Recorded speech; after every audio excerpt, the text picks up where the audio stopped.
Wilma Mankiller was born to Charlie Mankiller and Clara Sitten.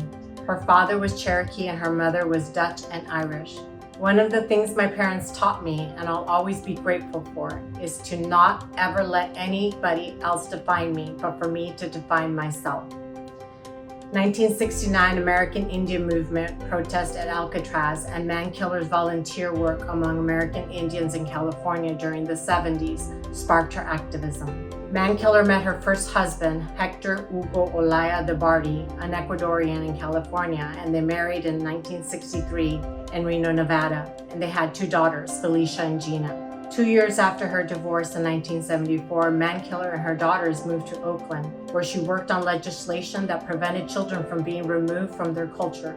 Law eventually passed to make it illegal to place Native children with non-Native families. In 1987, Mankiller became the first woman elected as Chief of Cherokee Nation.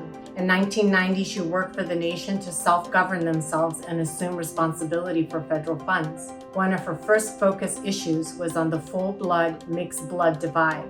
Cherokees with non-Native ancestry had assimilated into American culture, while full-bloods maintained Cherokee language and their culture.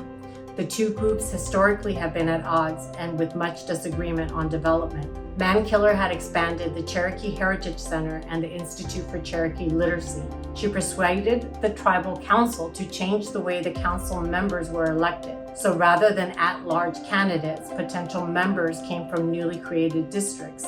The change meant that the urban areas with the large populations no longer controlled the council membership. Mankiller also established the Office of Tribal Justice within the U.S. Department of Justice, and she founded the Women Empowering Women for Indian Nations. Despite her health issues, she continued to write, speak, and teach American Indian culture.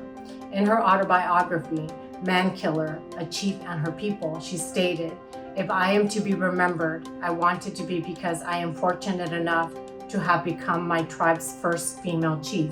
But I also want to be remembered for emphasizing the fact that we have indigenous solutions to our problems."